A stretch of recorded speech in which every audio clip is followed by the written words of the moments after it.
자, 첫 번째 독서 볼게요. 우리 첫 번째 과학 지문이었는데 조금 어려워했던 친구들이 있어서 그러니까 지문이 어렵다기보다는 그 문제 하나가 좀 어렵다고 느낀 친구들이 있던 것 같아. 그래서 이 선택지를 뭐 읽을 거지만 이제 선택지 읽을 때 지문이랑 연결해서 설명해보고 좀 그럴 거예요. 자, 보자.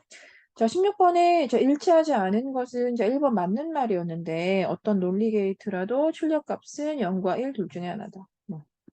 자, 사실 이걸 연결해 볼 수 있는 건 좀 1문단에 쉽게 나타나 있던 것 같거든요. 그쵸? 일단 1문단에서 이런 얘기해. 즉, 컴퓨터 같은 이런 디지털 장치는 1과 0만 구별해. 사실 이건 뭐 숫자 구별이라기보다는 그 신호의 여부, 신호가 왔는지 오지 않았는지의 정보를 구별하는 거고, 그래서 이 신호 같은 걸 우리는 이제 이 전압 레벨이라고 표현을 할 거고요. 자, 그래서 이렇게 5V와 0V가 있대요.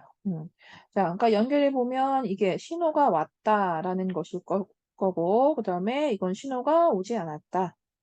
자, 이렇게 위의 숫자와 연결하면 뭐 이렇게 됐네요. 근데 숫자를 기억하기보다는 이렇게 신호가 왔다, 오지 않았다. 자, 아무튼 그래서 이렇게 이 전압 레벨을 가지고 이진수로, 이진수로 처리해서 이런 디지털 회로를 설계하고 이것이 논리 게이트다. 자, 그래서 1번, 뭐, 이렇게, 즉, 어떤 논리 게이트라도 출력값은 그러니까 0과 1 둘 중에 하나일 수밖에 없다. 맞는 얘기. 자, 그 다음에 이 지금 읽었던 부분하고 이제 2번 선택지의 근거 범위가 똑같아요. 논리 게이트의 입력과 출력. 그렇지. 입력과 출력은 이렇게 전기적 신호. 자, 그것이 바뀌는 것으로 표현되다. 자, 그래서 좀 전에 읽었던 지점이 그대로 근거 범위가 다시 되고. 그 다음에 3번 어떤 논리 게이트에 어떤 n개의 입력 단자가 있으면 그 가능한 조합의 수가 그 이에 뭐 제곱 형태다라고 하는 게 이 밑에 그대로 나와 있었습니다. 자, 어디 보시냐면, 음, 자, 3문단으로 오세요. 여기를 우리가 이렇게 3문단이라고 해놓고, 마지막 문장. 자, 논리 게이트에 입력 가능한 조합의 수는, 자, 이에 거듭 제곱을 따른다. 보이시죠? 자, 입력 단자가 2개. 자, 그렇다면 조합은 4개가 되고, 그렇게 3개가 되면 결국 8개가 된다. 즉, 이에 거듭 제곱의 형태. 음. 자, 여기가 16번에 3번. 자, 그러니까 이렇게 자, n개 입력 단자가 있을 때 그 조합의 수는 이렇게 표현이 되죠. 사실 16번의 답이 4번인 걸 이해하기는 어렵지 않았던 것 같아. 이제 각각의 게이트라고 해서 자, 이것에 대한 설명이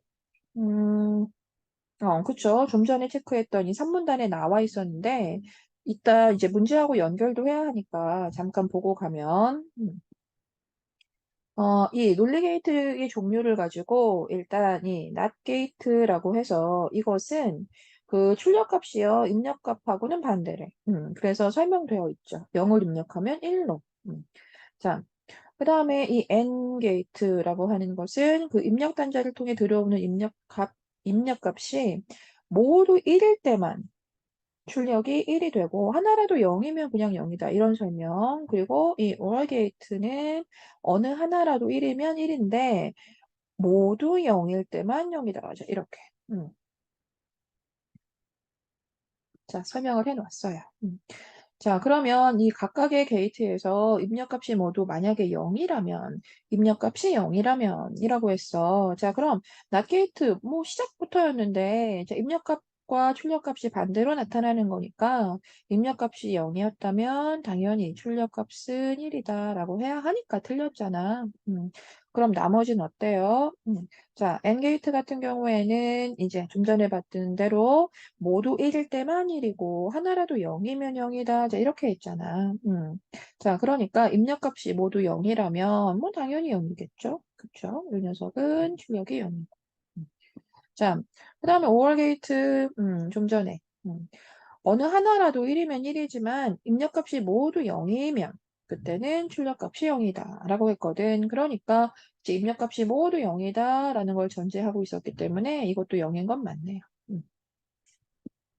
자, 그 다음 17번. 자, A를 보면 이 다음 중에 출력이 좀 다르게 봐줘야 하는 것이 있다 라고 했거든요. 자, 그래서 그 A를 좀 보면은, 그 A에서, 자, 이런 얘기가 있죠. 자, A 봅시다. 자, 즉, A에서는 그 조합 논리, 그리고 순차 논리에 대한 설명을 해. 그치? 일단, 조합 논리 같은 경우에는, 자, 현재 입력값들만 이용해서 출력값이 나온다. 이렇게 했거든. 즉, 현재 입력 값들만 이용해서 출력이 나온대.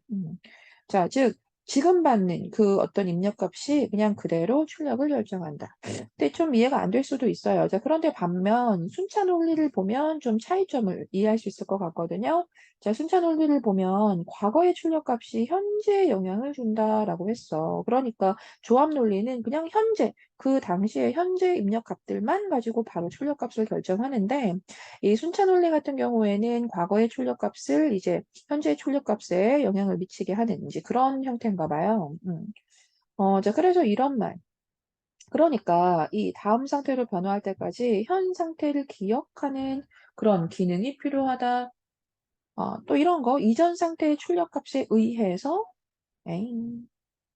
자, 이전 상태의 출력값에 의해서 결정이 된다.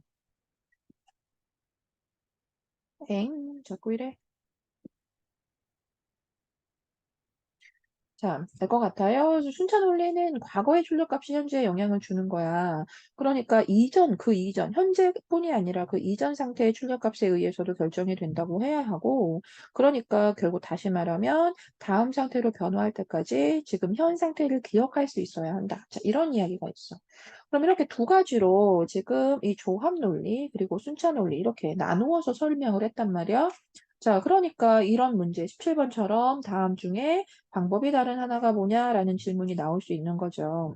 그러면 이제 조합 논리 그리고 순차 논리 중에 이제 딱 하나 들어있는 게 있겠네요. 그쵸? 네 개는 조합이고 뭐 하나는 순차이거나 아니면 반대이거나. 음. 자, 그래서 이 조합 논리라는 거 다시 현재의 값만, 입력값만을 요구하는 거, 그리고 순차는 그 이전의 것을 기억해야 한다. 그치? 즉, 이전의 값을 기억해서 그것이 현재에 영향을 주는, 현재에 영향을 주는. 자, 이거란 말이지. 자, 그럼 1번. 자동차의 문이 열리면 경고음이 울린다. 그러니까 이런 게 우리는 그 조합 논리다라고 하는 이유가, 자, 문이 열리면 경고음이 울리다. 그러니까 다른 입력이 없어요. 그러니까 즉, 문이 닫히면 경고음은 울리지 않고, 문이 열리면 경고음이 울린다. 자, 그 다음에 사람이 들어왔을 때 전등이 켜지다. 마찬가지죠. 그쵸? 자, 사람이 들어오면 전등이 켜지고, 들어오지 않으면 안 켜지겠죠. 음. 자, 이런 것도 사람이 다가가면 움직인다. 그러니까 다가가지 않으면 움직이지 않는다. 다가가면 움직인다. 음. 자, 안전띠를 착용하지 않으면 이제 운행되지 않는다. 그러니까 안전띠를 착용하면 운행이 되는 것. 안전띠를 착용하지 않으면 운행되지 않는 것밖에 없죠. 음. 자, 이렇게 현재 값만을 이제 이용해서 나타나는 출력이 있습니다. 자, 그래서 이제 답은 5번인데, 그 5번 같은 경우가 그 지폐 세는 기계를 얘기했어. 자, 그러면서 이 만원권의 개수를 세어 총액을 나타내는, 자, 그러한 경우를 얘기했단 말이야. 자, 그러니까 이런 걸 우리가 순차 논리다라고 이해해야 하는 이유가 결국 이런 것이 그 이전의 값, 즉 하나의 수, 즉 하나의 수에 대한 기억이 있을 때 결국 그 다음, 에잉. 그러니까 즉 이게 이전이겠죠? 기억 이전. 자, 이게 있을 때, 즉 이렇게 해서 그 현재의 수가 나타날 수 있는 거죠. 그걸 기억해야 이렇게 즉 둘이라는 그 수가 나타나는 거죠. 이 둘의 수가 나타나는 거죠. 그럼 이것이 또 다시 이전이 되어서 그 다음의 수, 셋. 자, 이렇게 나타나는 거잖아. 무슨 말인지 알겠어요? 자, 이렇게 이전의 것을 기억했을 때 둘이라는 수가 나오고 또 그걸 기억해야 셋이라는 수가 나오게 되죠. 그래서 이 같은 종이를 계속 세는 겁니다. 그렇죠? 그런데 같은 종이를 세더라도 언제는 1이 되고 또 언제는 11이 되고 이렇게 되는 거잖아. 자, 아시겠죠? 그래서 5번만 순차 논리였다. 자, 그 다음 18번.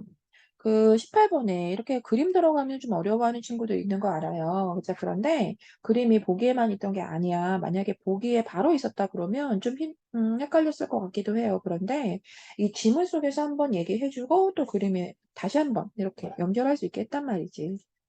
자, 이런 경우에는 그 지문에 이렇게 그림이 들어있을 때는 이것을 반드시 그 본문 내용과 같이 연결해서 이해해 줘야 돼요. 음. 자, 그래서 그 왼쪽 좀 볼게요. 자, 다음은 어떤 게이트냐면, 이렇게 엔드 게이트라고 얘기를 해놨고요. 자, 그 다음에 이제, 신호가 두 개가 들어가고, A와 B의 파형이 각각 들어가고, 이 N 게이트는 결국 이렇게 출력을 했다. 자, 이 얘기야. 자, 그럼 N 게이트가 뭔지에 대해서 다시 한번. 음, 네? 바로 위에 있었구나. 자, 엔게이트가 자 위에 다시 나타나 있지만 보세요. 그러니까 모두 1일 때만 그 입력 단자를 통해 들어오는 입력값이 모두 1일 때만 1. 만약에 하나라도 0이다 그러면 그냥 그대로 0이 되는 거. 자, 이게 엔게이트거든. 자, 그럼 A, B 비교해서 한번 보세요. 자, 비교해서 보면 자, 처음에 뭐야? 전부 다 이렇게 모두 0으로 들어갔어. 자, 그래서 이렇게 결국 출력도 0으로 남았지. 자, 그 다음 어때? 자, 그 다음 또 한 번 이 A에서 0으로 들어갔는데, 이제 B에서는 이렇게, 이제 1로 들어갔어. 그런데 결국 모두 1일 때만 출력값은 1이라고 했잖아. 자, 그래서 결국은 0으로 출력이 됐지. 여기가 0, 1. 뭐 숫자 쓸 필요 없겠죠.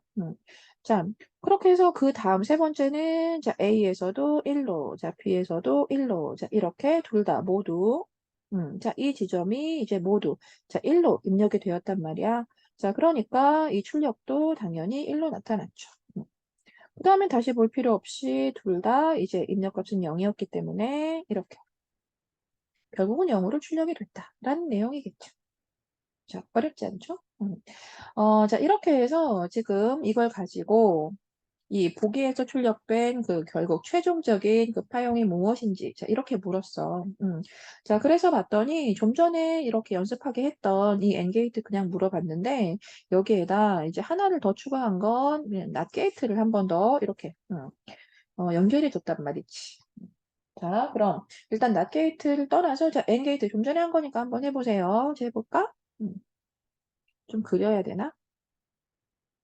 자, 일단 이렇게 그려놓고 파란색으로. 음. 자, 일단 처음에 어때요? 처음에 둘 다 이렇게 0으로 들어갔어. 자, 그럼 당연히 우리도 출력값은 0일 거야. 자, 그 다음에 또 이제 두 번째 A에선 1로 들어갔지만 B에선 0으로 들어갔어. 자, 어때? 당연히 결론은 0이어야 하지. 그치? 그런데 세 번째, 자, 이렇게. 자, 세 번째는 둘 다 모두 1로 이렇게 입력이 됐어. 자, 그러니까 이렇게 될 것이고. 자, 1로 출력이 될 것이고, 자, 그 다음에는 다시 두 번, 한꺼번에 가보자. 자, 이렇게 두 번 다 모두 입력값은 0이었기 때문에 이번에 다시 한번 이렇게 0이 되겠지. 자, 그리고 세 번째인데, 자, 그 다음인데, 또 한 번, 이 A에서는 이제 1로 입력이 됐어. 자, 그렇지만 어때? B에서는 또 다시 0으로 입력이 됐기 때문에 결론은 결국 0으로 출력이 되겠지. 자, 알겠죠? 그래서 여기 한번 둘 다 모두 입력값 1이었기 때문에 다시 한번 1로 출력해주고 마지막에 이렇게. 그래서 이 네모칸으로 표현해 보면은 이렇게 된다. 그치? 자, 그래서 만약에 이제 엔게이트까지 이렇게 문제가 나타나 있다면 답은 뭐, 요거였을 거예요. 자, 그런데 여기에서 낫게이트를 한 번 더 연결해 준 거죠. 자, 낫게이트가 뭐였어? 되게 쉬운 거였는데. 자, 낫게이트는 자, 출력값이 입력값이랑 반대가 되도록 변환하는 거다. 자, 이랬어. 그러니까 이런 상태로 이제 다시 입력이 됐다면 결국 not gate에서는 어때? 뒤집어서 나오겠지. 그치? 그래서 이것을 그냥 그대로 뒤집어서, 자, 그대로 뒤집어서. 아시겠죠? 답은 1번이 된 거죠. 자, 됐나요? 넘어갑시다. 자, 그 다음 이 두 번째 질문인데요. 이 두 번째 질문은 조금 읽어볼까 해. 노자의 도덕경이라는. 음,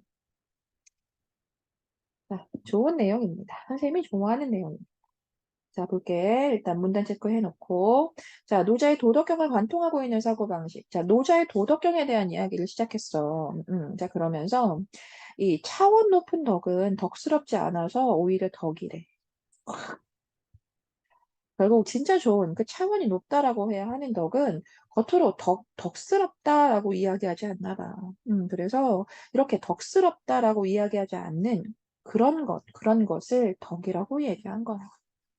자, 차원 높은 덕이라는 것은 오히려 덕스럽지 않은 것이라서 이제 우린 그걸 덕이라고 하는 것이고요. 그다음 이 차원이 낮은 좀 차원이 낮은 저급한 그 차원이 낮은 그 덕은요. 그 덕을 잃지 않으므로 오히려 덕이다 덕이다 막 이렇게 내세우고 뭐 이렇게 좀 떠받들고 그러나 보지. 자, 그래서 그렇게 좀 덕을 잃지 않으려고 하는 그런 것을 좀 성격으로 가지고 있어서 오히려 덕이 아니래요. 자, 그래서 차원 낮은 덕은 덕을 잃지 않으므로 그것이 덕이다라고 하고 준수하려고 하고 지키려고 하고 주황하려고 하고 하는 그런 것 때문에 오히려 덕이 아니라고 이야기를 한 거예요. 음. 자, 좀 어려울 수 있는데 있는 그대로 받아들여도 됩니다. 덕스럽지 않아서 덕이 있는 거다. 차원 낮은 덕은 오히려 덕을 잃지 않으므로 덕이 없다. 사실 그냥 읽으면 좀 더 어렵다, 그렇지? 자, 이 말에서 노자는 그 덕스럽지 않음과 덕이 있다. 덕스럽지 않은 것이 덕이 있는 것으로, 그쵸? 또 덕을 잃지 않는다라고 하는 것이 오히려 덕이 없다는 것으로. 자, 이렇게 이제 이야기를 한 것이라서 결국 상반된 것이 공존하는 것이다라는 생각을 좀 보여주는 거래요.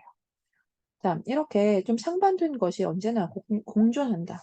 덕스럽지 않아 보이는 것, 그게 오히려 덕일 수 있고, 덕을 잃지 않으려고 하는 것 때문에 오히려 덕이 없어질 수 있다. 음. 자, 상반된 것을 이렇게 공존하게 이해를 하고 있는 분입니다. 자, 그래서 이러한 사고방식은 이 명에 대한 노자의 견해와 맞닿아 있다. 자, 이 명이라는 것에 대한 노자의 견해를 보면 이걸 더 잘 알 수 있대요. 자, 그 다음 보자. 그래서 이 명에 대한 이 노자의 생각을 한번 이 이문단에서 이제 풀어주기 시작해. 음. 자, 노자는 하나의 명이 있으면 반드시 그와 반대되는 것이 있다. 그쵸? 자, 이렇게 반대되는 것이 공존하는 것. 상반된 것이 공존하는 것. 자, 이게 노자의 생각이니까. 자, 노자는 언제나 하나의 명이 있으면 반드시 그와 반대되는 것이 있고, 이것이 세계의 본질적인 모습이라고 생각해요. 자, 이 관점에서 보면 명은 대상에 부여된 것으로 존재나 사태의 한 측면만을 규정할 수 있을 뿐이다. 그러니까 명이라는 건 언제나 반대되는 것과 함께 있는 것이고, 그게 결국 이 세계의 모습이라고 하면, 이 명, 우리가 떠받드는 이 명이라고 하는 것은 결국 제대로 세상을 보여줄 수 있는 게 아니죠. 이 우리 존재의 한 측면만을 보여주게 되는 것 뿐이죠. 언제나 있다는 것과 없다는 것은 서로 같이 있는 거라서 이제 존재하는 것이고, 길고 짧음 같은 것도 결국 서로 형체를 갖추고, 높고 낮음도 서로, 앞과 뒤도 서로. 자, 이렇게 모든 것은 다, 상반되는 것과 함께 존재하는 거다. 라고 하는 이 노자의 말. 자, 이 노자의 말은 결국, 이 A, 하나의 명은 그와 반대되는 것. 그쵸? 자, 이렇게 하나의 명은 반대되는 것과 같이 존재하는 그러한 세계.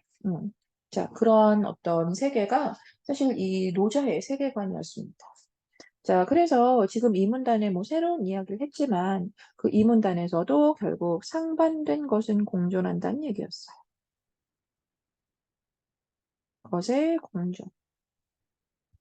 자, 이게 노자의 세계관입니다.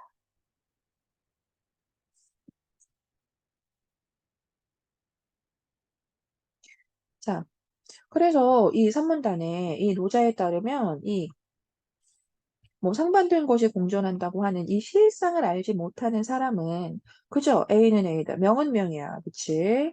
자, 이렇게 그와 같은 사유에 매몰되어 오히려 세계를 제대로 이해할 수가 없대요. 음. A는 A다라고 해서 이 공존, 상반된 것에 대한 이해가 부족한 사람들은 세계를 이해하지 못하는 거래. 자, 그래서 이 관점에서 보면은 뭐 인의예지 같은 거, 자, 이런 것을 지향함으로써 결국 사회의 무질서를 바로잡을 수 있다고 하는 이 육아의 입장이 비판이 가능하다라는 너무나 중요한 말이 나왔습니다. 음, 즉, 육아라는 어떤 뭐 분이라고 할게요. 자, 이렇게. 즉, 육아가 내세우는 이제 그의 입장을 이것은 비판할 수 있다라고 했어. 그러니까 이 육아의 입장을 우린 정확하게 알 수는 없어도 이 육아의 입장이 A는 A다라고, 즉, 명은 명이다. 자, 라고 주장하는 쪽입니다. 음. 자, 그래서 육아에서는 자, 이와 같은 그 명의 강화. 그래서 이 명을 중요하게 여기죠. 명만을 내세웁니다. 이렇게 명을 강화하는, 자, 이러한 그 육아의 입장은 언제나 그 반대적인 측면을 동반하게 하기 때문에 결국 사회는 더 혼란스러워질 수밖에 없다라고 이야기하는 거죠. 자, 이게 누구의, 즉, 노자의 어떤 생각, 노자의 주장입니다. 자, 그래, 인의예지, 그래, 중요해. 자, 그럼 이렇게 그것들을 명이라고 묶어서, 자, 이렇게 명을 강화시키는 것, 인의예지를 더 강화시키는 건 오히려 그 반대되는 어떤, 그 무질서함을 더 가중시킬 수 있다라는 이야기죠. 음.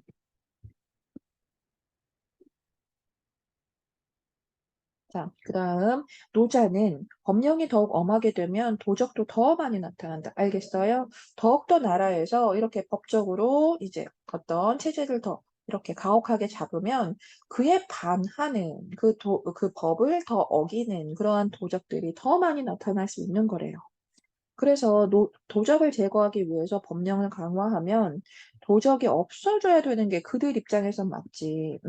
도적을 제거하기 위해 법령을 강화하면 없어져야겠지. 그런데 아무리 법이 엄격하게 시행이 되더라도 없어지지 않고요. 법이 엄격하게 실행돼도 범죄자는 없어지지 않고 더욱더 많이 생기고. 자, 이런 것이 지금 노자의 주장입니다. 음. 그러니 이러한 노자의 입장에서 보면 지향해야만 하는 이상적 기준으로 명을 정해놓고 그것이 현실에서 실현돼야 사회 질서가 안정된다라고 하는 주장. 누구의 주장이라고 해야 해? 이걸 자, 육아의 입장이랑 같다고 해야겠죠. 그렇죠? 자, 즉 이렇게 내세우는 어떤 육아의 주장은 설득력이 없습니다. 음. 자, 그래서 명에 관한 이 노자의 견해는 이기심과 탐욕으로 인한 갈등, 또 투쟁이 극심했던 사회에 대한 비판적 분석이고요. 자, 이렇게 명에 대한 노자의 견해, 이렇게 해서 정리할 수 있어야 돼요. 명에 대한 노자의 견해가 뭔데? 명만을 중요하게 내세우면서 그것을 강조하는 건 오히려 더 사회를 혼란에 빠질 수 있게 한다. 맞지? 그럼 이러한 노자의 견해는 이기심과 탐욕으로 인한 갈등, 투쟁이 극심했던 사회에 대한 비판적 분석이고 또 결국 사회를 어떻게 하면 이 혼란에서 좀 벗어나게 할 수 있을지에 대한 이제 그러한 사고였다라고 이야기하는 거예요. 이렇게 노자는 당대 사회가 명으로 제시된 이념의 지향성, 그리고 배타성. 자, 그럼 당대 사회가 가지고 있던 이 명으로 제시된 이념의 지향성과 배타성은, 자, 이건 어디야? 또 역시나 육아의 입장이잖아요. 그쵸? 그럼 이러한 배타성을 이용해서 오히려 자신의 사익을 추구하는 개인들로 더 가득 차 있다라고 한대요. 자, 그래서 육아가 내세우는 어떤 그러한 어떤 사회 질서는 이렇게 오히려 제대로 본질을 파악하는 것이 아니기 때문에 문제점이 더 크다라고 얘기했어요. 음. 노자는 문명사회를 탐욕과 이기심, 이를 정당화시켜주는 이념의 산물이라고 봤습니다. 자, 그래서 이 적은 사람들이 모여 욕심 없이 살아가는 이 소규모 원시 공동체 사회로 돌아가야 한다는 주장을 펼쳤습니다. 자, 그래서 이것은 결국 이 노자의 주장인데 이 노자의 주장에서 나타난 이런 말들이 결국 이 육아가 내세우고 있는 어떤 명을 강화하는, 그렇게 해서 이제 법령을 더욱더 중시하는, 인의 예지를 더욱더 중시하는 그런 사회와는 반대되는 사회라는 걸 이해할 수 있게 되는 거예요. 자, 이렇게 노자는 명으로 규정해 놓은 특정 체계의 기준 안으로 인간을 끌어들이는 것보다 인위적인 규정이 없는 그런 열린 세계, 자, 그런 세계에서 사는 것이 더욱더 평화롭고 안정된 삶이다라고 이야기했습니다. 음. 자, 이렇게 지금 문제인데요. 그 19번에 틀린 거 찾아라. 자, 근거 범위 찾아보자. 자, 일단 맞는 말입니다. 그쵸? 자, 도덕경 그 노자의 책이에요. 그쵸? 그래서 이 도덕경에는 상반된 것의 공존에 관한 노자의 생각이 들어있잖아. 음. 야, 자, 비록 좀 전에 읽은 거지만 그래도 찾아서 체크하세요. 자, 내용이 사실 좀 어려웠어요. 어려웠지만 이 선택지의 말들을 이렇게 연결해서 찾아보는 것은 이제 어렵지 않았을 거라고 생각해요. 자, 즉 이렇게 해서 상반된 것이 공존한다라는 생각을 보여준다. 노자의 도덕경에서는. 자, 올라갈까? 음. 그래서 여기에서는 이 19번에 1번. 자, 그 다음 2번. 노자는 이 법의 엄격한 시행이 오히려 범법자 양성할 수 있다, 양산할 수 있다. 자, 이렇게 얘기했죠. 그쵸? 자, 사문단으로 오시면, 음, 뭐 전반적인 거네요. 그 사문단 내용에서 뭐 이런 거. 자, 노자는 법령이 더욱 엄해지면 도적이 더 많이 나타난다. 엄격하게 시행해봤자 범죄자 없어지지 않고 점차 더 생기고 더 많아진다. 자, 아셨죠? 그래서 요런 거 19번에 2번. 자, 다음 3번. 노자는 탐욕과 이기심을 정당화하는 이념을 문명사회의 문제점으로 봤다. 그 좀 전에 읽었던 내용인데 어때? 방금 전에 읽었던 거라 기억나죠? 자, 이 지점. 노자는 문명사회를 탐욕과 이기심, 이를 정당화시켜주는 이념의 산물로 보았다. 음. 자, 여기가 19번에 3번.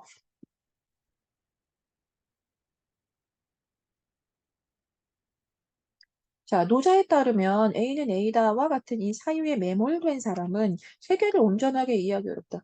너무 중요한 말이에요. 그쵸? 자, 당연히 이렇게 이해해줘야 하고요. 그 바로 왼쪽에. 자, 있는 그대로. 내용이 좀 어려웠기 때문에 있는 그대로 좀 물어보고 있네요. 즉, 노자에 따르면, 자, 노자에 따르면 A, 그리고 그 반대되는 것이 공존하는 이 실상을 알지 못하는 사람들은 이렇게 그저 A는 A다와 같은 사유에 매몰되어 세계를 온전하게 이해하지 못하는 거야. 자, 여기가 19의 4번. 자, 그래서 이제 답을 보시면 그 노자의 입장에서 이 명은 대상에 부여되어 그 대상이 지닌 상반된 속성을 사라지게 명이라고 하는 것이 반대되는 속성을 사라지게 만든다. 자, 이런 식의 표현 전혀 나타나지 않았습니다. 음. 자, 오히려 어떻게 표현해줘야 하냐면, 이 명이라는 것을 우리가 부여하게 되면, 상반된 것이 공존하는 것에 대해서, 이 상반된 것이, 사회는 공존하는 거잖아, 그치? 그런데 공존하는 것에 대해, 사람들이 생각을 하지 못하게 되는 거예요. 즉, 사유하지 못하게 되다.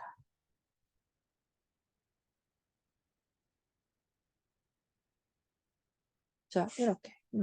그래서 이 명이라는 것을 이렇게 대상에 부여를 하면 상반된 것이 공존한다라는 이 어떤 이 세계의 본질에 대해서 제대로 사유할 수 없게 됩니다. 그럼 이 세계를 제대로 분석하지 못하면 당연히 나타난 문제점을 해결하기가 어렵겠죠. 음. 자, 20번. 다음 노자와 보기의 공자에 대한 이해로 틀린 것은 이랬어. 자, 이 공자님 말씀 보세요. 자, 이 공자의 정명론이라고 하는 것은 이렇게 설명이 되었습니다. 자, 임금은 임금다워야 한다. 이런 말. 자, 그럼 이 말 속에는 뭐가 있냐면 이렇게 A는 A다워야 한다. 라고 해서 좀 전에 얘기했던 그런 자, 명을 강화하는 입장이잖아. 그치? 자, 명을 강화하는 A는 A다. A는 반드시 A여야 한다라고 하는 이렇게 명을 강화하는 입장을 가지고 있다는 거야. 그럼 우린 본문 속에 읽었던 이 노자, 우리의 어떤 실제 이 본문 속의 중심, 즉 노자와 뭐라고 해야 돼? 즉 반대되는 주장을 가지고 있다. 자, 이렇게 얘기해야 되잖아요. 음. 자, 그러면 그렇게 해서 공자의 논리는 현실 속의 개체는 이상적인 개체가 되기, 그러니까 즉 A는 A다워야 한다라는 것이 이렇게 현실 속의 개체가 우리는 반드시 어떤 이상적인 개체를 정해놓고 그것이 반드시 우리는 되기 위해서 노력해야 한다. 그것이 A는 A답게 되어야 한다라는 말이래요. 음. 자, 그래서 이것은 불변하는 이상적 기준을 딱 정해놓고 그것에 부합하기 위해 살아가는 삶을 이야기하거든요. 음. 자, 그래서 이러한 생각을 우리는 기반으로 공자님은 이렇게 예를 반드시 따르고 그 예를 강화하는 형태의 주장을 펼치신 분입니다. 음. 자, 그리고 이렇게 해야 사회 혼란이 바로 잡힌다라고 주장하셨네요. 음. 자, 그럼 1번. 노자는 공자와 다르게 명이 불변하는 이상적 기준으로서의 역할을 수행할 수 없다. 끝까지 잘 읽어보면 그렇지. 공자와 다르게 명이라는 것은 이상적 기준으로서의 역할을 하는 게 아니라고 본 거 맞죠? 공자는 그렇게 보았지만 노자는 그렇게 보지 않았죠. 자, 그 다음 2번. 노자는 공자와 달리 예와 같은 이념이 실현되려면 이념을 지향에 초래되는 문제를 극복해야 한다. 예와 같은 이념을 우리가 실현하고 살려면 이념을 우리가 지향해서 이제 나타나는 그런 문제점을 잘 극복해야 한다. 우리는 예와 같은 이념을 실현하고 살아야 하는데, 그럼 그것을 잘 실현하고 산다는 것은 그것을 지향해서 나타나는 여러 문제점을 극복하는 것이다. 자, 이렇게 얘기를 지금 한 건데, 자, 이거 어때? 당연히 아니죠. 음. 자, 이 얘와 같은 이념이라고 한 게, 그 왼쪽에 보면 얘가 얘들아, 그냥 그대로, 자, 얘는 명이 그렇잖아요. 음. 자, 왼쪽에 이 지점 한번 보세요. 우리가 얘에 대해서 아직 이해를 못하고 있는 친구가 있다면, 이 얘는 결국 명이란 말이지. 즉, 인의, 예충효 등과 같은 명의 강화라고 했으니까, 결국 이 명을 실현하려면이라는 것과 같은 말이거든. 음. 결국 노자는 명을 실현하기 위해, 음, 명의 실현을 위해 이념을 지향해서 우리가 나타나는 문제점들이 극복하자? 아니잖아. 자, 3번. 공자는 노자와 다르게 예에 의해, 명에 의해 사회 혼란이 개선될 수 있다라고 본 거죠. 자, 이게 공자의 입장이었잖아. 음. 자, 알 것 같나요? 자, 그 다음, 이 공자는 노자와 다르게 사회 구성원들이 명에 부합하도록 제 역할을 다해야 한다라고 주장했죠. 자, 그런데 어쨌든 노자나 공자 모두 이러한 어떤 주장은 사회의 혼란을 바로잡는데 이제 자, 역할을 좀 하고자 함이었다는 거죠. 그래서 이것들은 뭐 공통점으로 볼 수 있겠습니다만 이 노자와 공자 큰 차이점을 가지고 있는 것이 너무나 중요한 핵심이었습니다. 자, 마지막. 그 기억에 대한 이해예요. 그 마지막에 나타나 있던 기억을 보니까 그 왼쪽에 이 지점이야. 그 적은 사람들이 모여 욕심 없이 살아가는 소규모의 원시 공동체로 돌아가자. 자, 이 공동체 사회. 그러니까 기억 자체를 우린 뭐라고 이해해줘야 돼? 당연히 이 노자의 주장이잖아요. 노자의 주장. 이렇게 한 페이지 정도를 쭉 읽고 우리는 노자의 주장을 전달받았어요. 노자가 생각하는 그런 이상적인 사회입니다.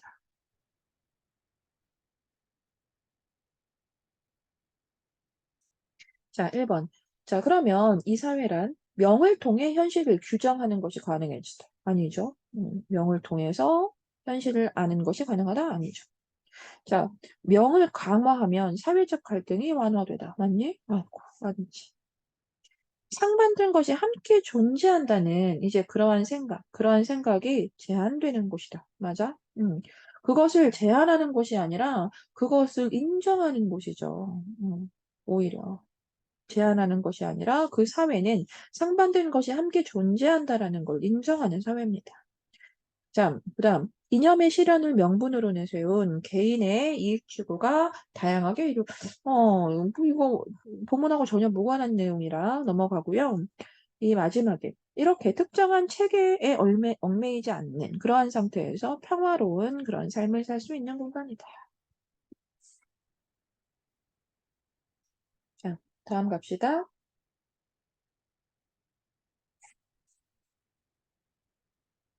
자, 세 번째 경제 질문인데요. 자, 경제 질문도 한번 읽어볼 거예요. 막 설명하고자 하는 건 아니고 좀 후루룩 선택지에서 뭐 바로 보기 좀 힘드니까 좀 후루룩 읽어보고 연결해보자. 자, 보자. 자, 시장에서 독점적인 지위를 가지고 있는 판매자가 독점적 지위를 가지고 있대. 자, 그런 판매자가 동일한 상품에 대해 소비자에 따라 가격을 다르게 책정해서, 소비자가 누군지에 따라서 가격을 다르게 책정해서 판매할 때, 우린 이것을 가격차별이라고 한대.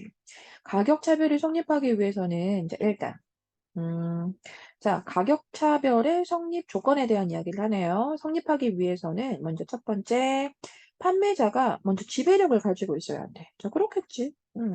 어차피 내가 이렇게 소비자가 누구냐에 따라서 이렇게 다른 가격을 매겨서 판매를 하려고 하는데, 내가 그 시장을 지배하고 있어야 가능하지. 또 다른 가격으로 막 이렇게 판매하고 있는 어떤 판매자가 있다면, 가격 차별에 따라서 내가 좀 더 싼 곳에 가서 사겠죠? 그쵸? 그럼 난 가격 차별을 할 수가 없죠. 자, 어찌됐든 이렇게 판매자가 먼저 지배력을 가지고 있어야 하고, 그 다음 시장 지배력이라고 하는 건, 자, 잠깐 나와 있었습니다. 지배력이라고 하는 건 같은 말.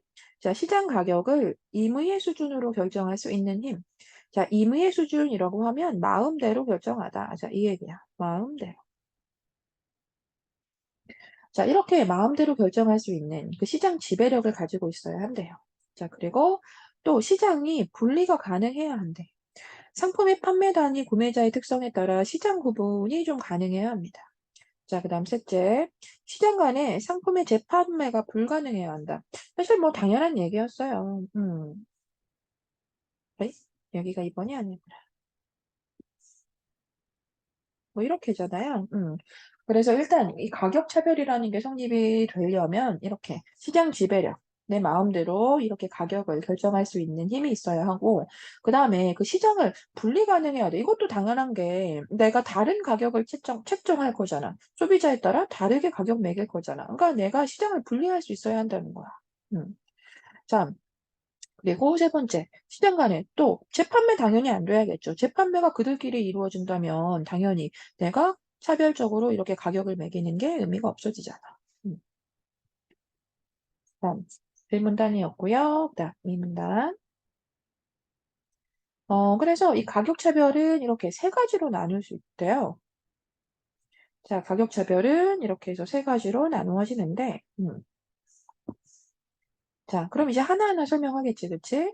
먼저 1급 가격 차별이라고 하는 거는 개별 구매자들의 선호도를 모두 알고 있어서 그 구매자들 하나하나의 선호도를 모두 알고 있어서 구매자별로 최대 지불할 수 있는 그 어떤 가격을 다 각각 다르게 매기는 거래요.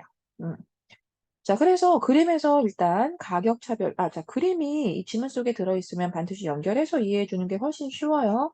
자, 그림에서 만약에 가격 차별을 실시하지 않는데, 우린 지금 가격 차별에 대해서 읽는 중이야.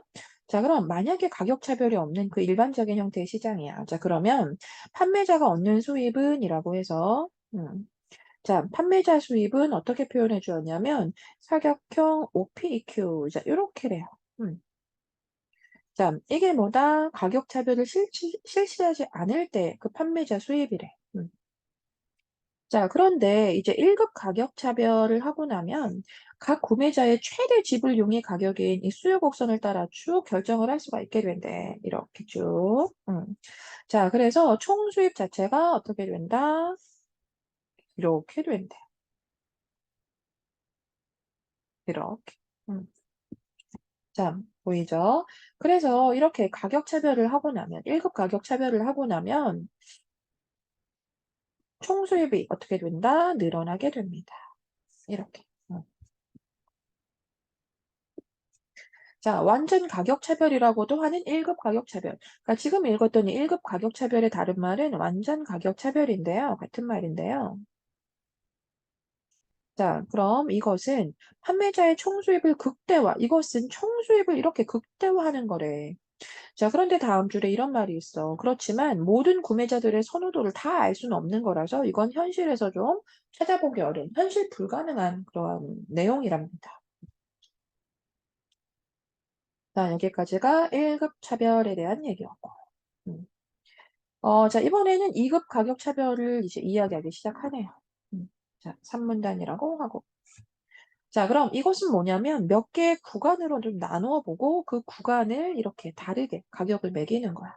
그래서 이 구간 가격 설정이라고도 해. 음. 자, 그럼 이것은 소량 구입을 하는 고객에겐, 사실 여기까지 읽으면 당연히 느낌 안 오죠. 당연히 풀어서 뒤에 설명해 줍니다. 자, 그럼 이것은 소량 구입을 하는 사람은 좀 높은 가격으로 이렇게 판매를 하고, 좀 대량 구입을 하는 고객이 있으면 가격을 좀 낮추어 주고, 그러니까 어때요? 이렇게 차별적으로 가격을 이렇게 매기는 거죠. 자, 예를 들어서 판매자가 라면을 생산해서 이제 한 개, 다섯 개, 열 개 단위로 각각을 하나를 사면 1,000원, 다섯 개 사면 4,700원. 자, 이렇게 얘기하니까 어때요? 아, 그렇지. 우리 생활에서 이렇게 가격 차별이 나타나 있는 그런 어떤 상황, 여러 가지 경우, 그러네. 일상적으로 많이 느끼네요. 그쵸? 자, 그래서 우린 이것을 구간 가격 설정 방식, 즉 2급 가격 차별이라고 했습니다. 자, 그럼 마지막인가? 자, 3급 가격 차별은 뭔가? 자, 이것은 가격 변동에 따른 수요의 민감도를 나타내는 그 수요의 가격 탄력성을 기준으로, 자, 어려운 말이 좀 나왔지만 넘어가 볼게요. 자, 이 수요의 가격 탄력성을 기준으로 구매자를 2개 이상의 그룹, 자, 구매자를 2개 이상의 그룹으로 나누는 거래. 그래서 그룹별로 가격을 다르게 설정하는 거래. 그룹별로. 자, 가격 변동에 민감해서 수요의 가격 탄력성이 큰 그룹에는 상대적으로 낮은 가격. 이게 어떠한 사람들을 얘기하는 건지는 잘 모르겠지만 가격 변동에 좀 민감한 이제 그런 그룹이 있다면 그런 그룹에는 좀 상대적으로 낮은 가격을 매겨서 판매를 하고 또 가격 변동에 덜 민감한 그러한 어떤 대상에게는 상대적으로 좀 높은 가격을 매겨서 판대. 좀 어려웠어. 그래서 또 예를 들어 설명해 주네. 자, 청소년 노인 그룹에 일반인보다 할인된 가격을 적용하는 것이래요. 그럼 우린 연결해 볼 수 있죠. 이 청소년이나 노인 그룹에는 할인한다라고 했으니까 이 그룹이 어디야?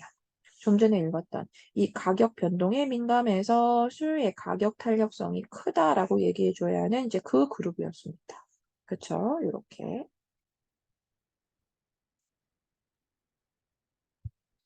자, 그래서 여기까지가 3급 가격 차별이었고요. 자, 그러면 또 있네, 마지막. 음. 이렇게 독점 시장에서는 일반적으로 판매자가 사회적으로 바람직한 수준보다 생산량을 좀 적게 하고 높게 가격을 매겨서 자원 배분의 효용성이 좀 떨어지는 그런 문제점이 있대. 자, 그런데 오히려 이 가격 차별을 좀 하게 되면 생산량이 오히려 좀 더 증대되어서 자원 배분의 효율성이 좀 증가할 수 있다라고 해서 이 가격 차별이 가지고 있는 그 효과를 마무리했습니다. 다음 내용 보세요.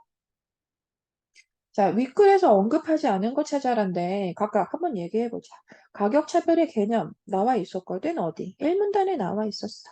그치? 자, 가격 차별은 시장에서 독점적 지위를 가지고 있는 판매자가 동일한 상품에 대해서 이렇게 다른 가격을 책정해서 판매하는 거야. 자, 이게 가격 차별이라는 거야. 자, 이렇게 개념 얘기했고,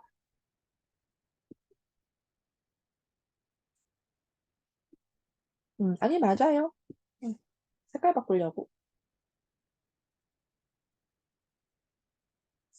자, 그 다음 2번. 가격 차별의 유형. 자, 유형. 자, 이거 어디 나와 있어? 그대로 이 문단에 나와 있었지. 자, 가격 차별이란 뭐 1급, 2급, 3급, 요거, 요런 것들이 있다. 자, 이거. 자, 그 다음 가격 차별의 성립 조건. 자, 성립 조건. 다시 1문단으로 가야지. 그치? 자, 성립 조건. 성립하기 위해서는 아까 얘기했던 첫째, 시장 지배력. 둘째, 시장 분리 가능. 그다음 셋째, 시장 간의 상품 재판을 불가능. 자, 이렇게. 음. 자, 그다음 독점 시장에서 발생할 수 있는 문제점. 자, 문제점 어디 나와 있었어요? 우리 마지막 문단에 나와 있었잖아. 자, 독점 시장은 가격을 좀 높게 매겨서 생산량을 적게, 여기. 즉, 생산량을 좀 적게 해서 높은 가격을 매겨 자원 배분의 효율성이 좀 떨어지게 될 수도 있다.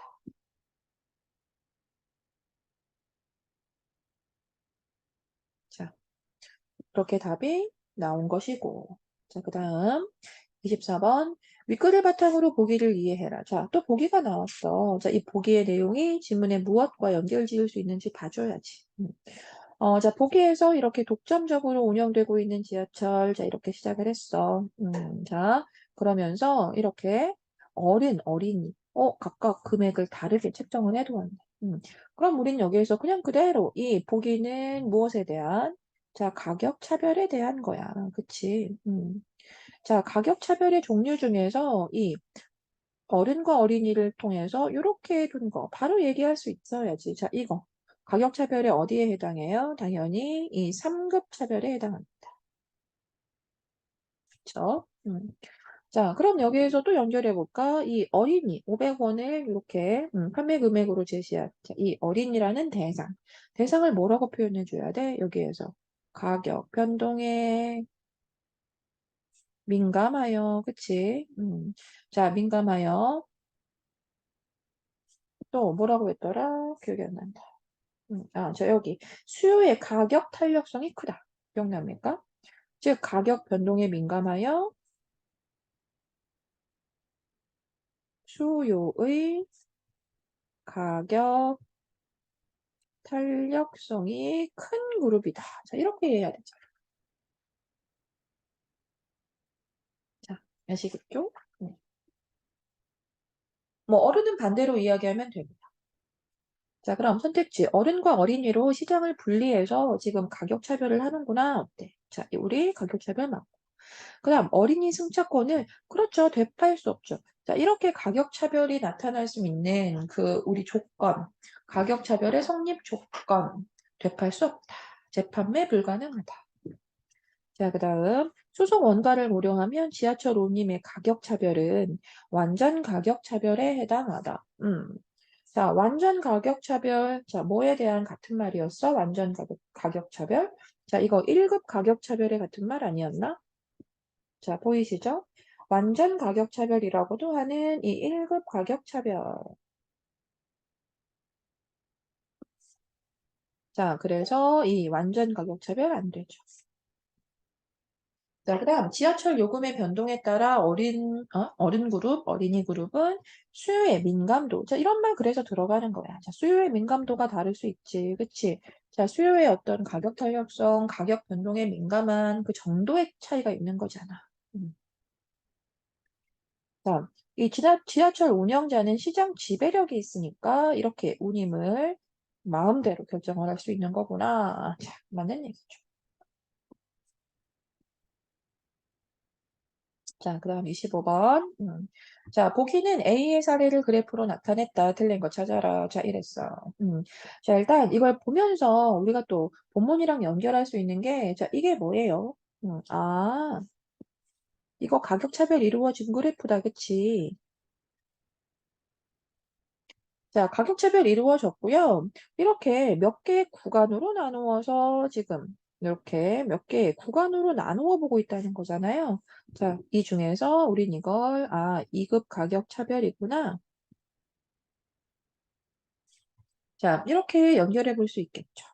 그쵸? 역시나 이렇게 그 소량, 이게 수량이니까 이제 하나, 6개, 16개. 라면 이렇게 자, 소량에는 이렇게 높은 금액을 설정하고 자, 그리고 여기에서 좀 대량에는, 그치? 자, 대량에는 좀 낮은 금액을 설정한 것. 어때? 본문 내용이랑 똑같아. 자, 그럼 1번. 자, 판매자의 총 수입은 가격을 세 구간으로 나누어 결정할 때보다 다섯 구간으로 나누어 결정할 때 더 감소한다. 자, 사실 보자마자 틀리긴 했는데요. 이런 거예요. 이것은 구간을 더욱더 더욱더 잘게 나눌수록 더욱더 많은 구간으로 구간을 나누면 나눌수록 자, 판매자의 수입은 커진다라고 해야 돼요. 음, 이유 좀 볼까? 자, 이걸 우리가 그 이 문단의 내용을 좀 연결해서 한번 봐볼게요. 자, 이 문단에 이런 얘기가 있어. 가격 차별을 실시하지 않으면. 자, 왼쪽에 보이시죠? 가격 차별을 실시하지 않으면 어느 정도였어? 우리 이 정도였어. 자, 다시 읽어보자. 음. 자, 가격 차별을 실시하지 않으면 이 정도의 수입을 얻습니다. 그쵸? 자, 그런데 가격 차별을 실시하게 되면, 자, 실시하게 되면, 게다가 1급 가격 차별을 실시하게 되면, 자, 이건 완전 가격 차별이잖아요. 그래서 완전 가격 차별이라고 하는 이 1급 가격 차별을 하게 되면, 이렇게 늘어나죠. 그쵸? 음. 자, 그러니까 다른 말로 이렇게 가격 차별을 실시하지 않았을 때 얻는 금액이 있는데 여기에서 가격 차별, 사실 이 1급 가격 차별이라는 건 전부 다 그 개별 구매자들의 선호대로 전부 다 이렇게 그 지불 용의 가격을 나누는 거잖아요. 자, 실질적으로 불가능하기 때문에 우린 이것을 이렇게 안 그려지네. 음. 자, 이것이 실질적으로 불가능하기 때문에 어떻게 나누는 거냐면 이런 식으로 나누는 거예요. 이렇게. 즉, 모든 개별적인 사람들이 가지고 있는 그런 선호도에 따라서 이렇게 다르게 가격을 매기는 것. 그렇게 했을 때 가장 이 총수입이 높은 건 맞지. 그런데 그것은 현실에서는 결국 이루어질 수가 없거든. 그래서 구간을 나누게 되는 것이고, 이렇게 구간을 나누어서 우리는 더욱더 잘게 아주 구간을 지금은 여기에서 임의상 네 구간으로 나눴지만 네 구간이 아니라 40구간 예를 들어 400구간 이건 선생님이 그냥 설정하는 거지만 40구간 400구간으로 설정하면 어때? 거의 총수입에 가까운 점점 더 총수입에 가까운 금액을 이제 소득으로 뭐 얻어볼 수 있겠죠. 무슨 말인지 알겠어요? 그래서 이 구간이라는 것은 나누면 나눌수록 더 총수입, 판매자의 총수입은 커진다라고 하게 되는 거예요. 알겠어? 자, 그래서 세 구간으로 나누는 것보다 당연히 다섯 구간으로 나누면 더 올라가고 다섯 구간이 아니라 다섯 구간이 아니라 50구간, 500구간으로 나누게 되면 더욱더 수입은 올라간다. 알겠어? 자, 남은 거 몇 개만, 자, 금방 보자. 자, 판매자는 상품의 수량을 구간별로 나누어. 그렇지. 자, 구간별로 나누어서 서로 다른 가격 제시한 거 막. 판매자는 가격을, 이걸 차별이라고 해야 하잖아. 그치? 이 가격 차별을 통해서 구입하는 수량이 많은 사람에게 가격을, 좀 낮은 가격을 이렇게 책정해 준 거 맞지? 음. 자, 그래서 판매자의 총 수입은 상품 가격을 800원으로 단일하게 책정할 때, 단일하게 책정하는 게 가격 차별을 하지 않는 것이잖아. 800원으로 이렇게 하면 뭐 이만큼 되겠네요. 그쵸? 자, 뭐 누가 봐도. 자, 이렇게 해서 800원으로 단일하게 책정할 때보다 더 증가한다라고 하게 되고요. 뭐 5번 연계를 보면 뭐 쉬운 얘기고.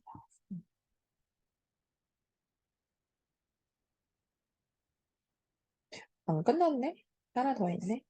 자, 기업처럼 말할 수 있는 근거를 추리해라. 자, 기업. 마지막 문장이었던 것 같은데, 자, 이 마지막 문장의 기업. 가격 차별이 이루어지면 생산량이 오히려 올라가서 자원 배분이 더욱더 효율적으로 이루어진다. 였습니다. 음. 자, 그러니까 생산량이 증대돼요. 그러니까 이 높은 가격을 매기기 위해서 생산량을 적게 하고 그렇게 팔면 그 자원은 좀 많은 사람들이 이렇게 그 자원을 이렇게 뭐 향유하지 못하겠죠. 그런데 가격 차별을 통해서 오히려 더 많은 사람들이 가질 수 있게 되는 이제 그러한 것을 이야기해 주는 거예요. 음. 자, 그러면 낮은 가격 때문에 구매가 많이 이루어지던 상품. 자, 이 얘기를 이렇게 시작할 수 없게 되죠. 낮은 가격으로 상품을 소비하려는 구매자들이 다른 시장을 통해 무력화시키다. 자, 뭐 답만 바로 봅시다. 이렇게 높은 가격 때문에 소비하지 않던 사람들이 이렇게 오히려 낮은 가격으로 상품을 판매하기 위해서 생산량을 더욱더 늘리게 된다. 음. 자, 마지막 문제는 뭐 어렵지 않았던 것 같아요. 음. 자, 우리 마지막 독서 지문인데, 자, 이 독서 지문은 뭐 읽을 건 아니고요. 뭐 어렵진 어려웠을 수도 있는데, 전체가 다 어려운 건 아니고, 그 29번 문제를 좀 어려워했던 친구들이 있어서, 자, 29번 정도만 연결해서 이해해 보자. 자, 보기를 보니까 그 다위는, 그 뭐, 옆에 설명이 되어 있지만, 이제 각각을 뭐 이해하기 어렵진 않아요. 그 기억이란 이 식물의 끝을 잘랐다. 엥. 자, 식물의 끝을 자르다.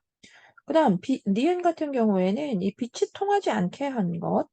자, 그리고 이제 고가를 씌우긴 했지만 이제 디귿은 빛이 그냥 통하는 거. 그리고 리을은 이 가운데 부분을 가려둔 것. 자, 이렇게요. 자, 이 상태에서 빛에 노출시키다. 자, 1번. 기억의 절단면에서는 옥신이 만들어지지 못하겠군. 뭐 맞는 말인데, 이거를 우리가 이문단으로 한번 찾으러 가보자. 음. 자, 이 문단에 그 식물은 분열 조직에 있는 줄기의 맨 윗부분에서 옥신을 만들고 라고 했잖아.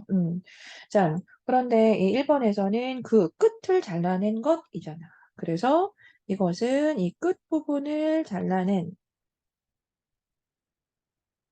것이기 때문에 당연히 옥신을 만들지 못한다. 자, 이렇게 얘기해 줘야겠지. 여기가 29번의 1번. 자, 그 다음 2번. 기억과 니은은 빛의 방향이 바뀌어도 휘어지지 않겠군.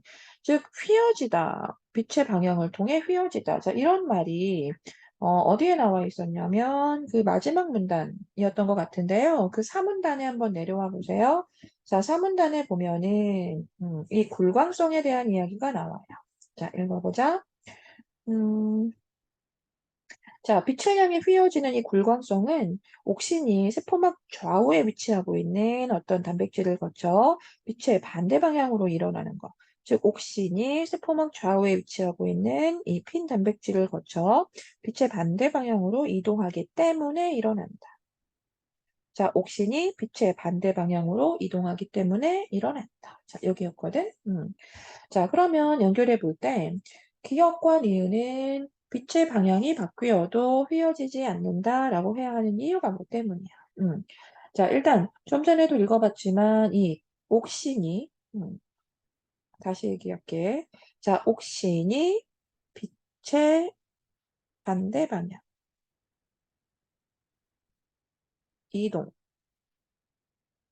자, 이게 휘어지는 거잖아. 이 굴광성, 그치?